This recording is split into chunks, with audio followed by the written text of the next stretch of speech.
I woke up, all of my group chats of my followers had changed their names to RIP this person, and basically it was that this girl had passed away from a brain tumor. Immediately, my heart was like broken, and she's a huge supporter, and also she's just a sweet child. And as a person, that's a sad thing to hear. But then, as I started asking the group chats details about it, I was saying, how did you guys find out so quickly? I just talked to her like yesterday. And they were like, her mom DM'd us from her account. And that to me felt weird, because I was like, well, first of all, did her mom know her password? Second of all, if this woman's daughter just passed away, is the first thing she's gonna do is get on Twitter and talk to a bunch of people she doesn't know? Something about this doesn't feel right to me. So then I opened up my DMs, and I got a DM from her later that day from her mother, who was saying, this is such and such's mother. As you may have heard, such and such passed away from brain tumor, and we're really sad, we're really heartbroken, but we just wanted to let you know that she talked about you a lot, and she really cared about you, and you made a big difference in her life. And at this moment, I'm like, wow, this is devastating. But then the more I read it, the more I'm like, there's a lot of typos in here. This seems like a weird thing that a mother wouldn't say, because it ended with like, even in her final days, all she could talk about is how badly she wanted you to notice her. And now it's turning into like a guilt trip of, oh, she was dying and I didn't pay attention to her. I didn't answer her DMs enough. I didn't like her tweets enough. And I just found it very odd that a mother would DM a YouTuber the day after her daughter passes away and say, all she wanted was to be noticed by you. And so through not very much deductive reasoning, I find out that this is this girl, and she's pretending to be dead so that I will finally notice her, even though we had plenty of conversations in the past. And it was one of the most disgusting things I've ever seen. She's old enough to know better. It was deceitful. She had so many people upset about her, crying about it. Group chats literally flooded with people saying how upset they were. And all of this for what? Because I wasn't DMing you enough? So I finally got her to admit to me that it was her. Story time! In my old school, I was in a friend group of 5 girls, including me. Annie, Camila, Jenna, and Emily. We were all like best friends and always had sleepovers on Fridays or on the weekend.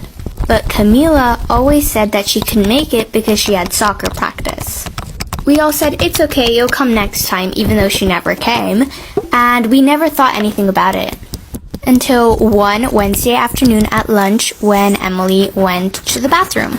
We were all like, oh my god, we should totally throw her a slumber party for her birthday next week, Friday.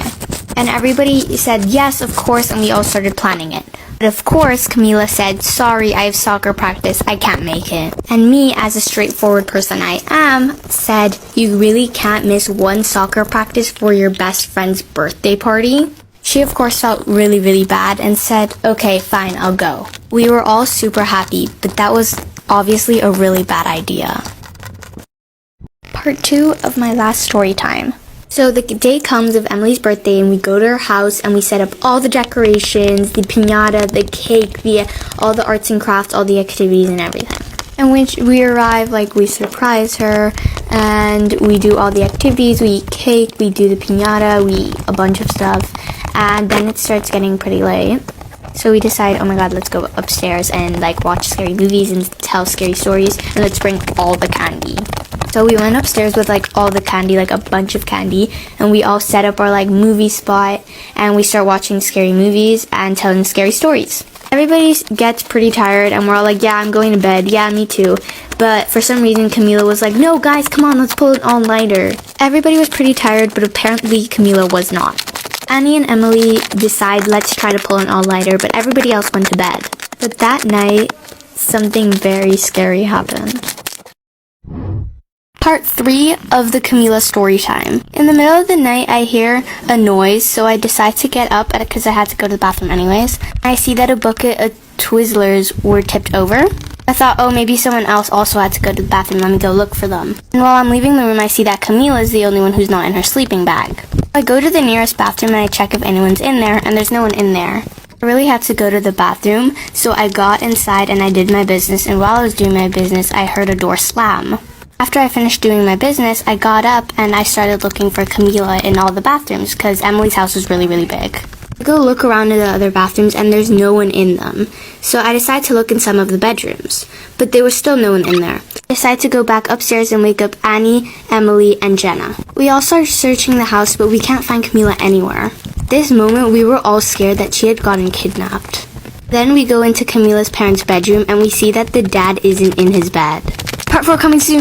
Last and final part of the Camila story time. So when we went into Emily's parents' bedroom, not Camila's, sorry about the confusion on my last video, we see that Emily's dad wasn't there, and we start thinking that Emily's dad kidnapped Camila.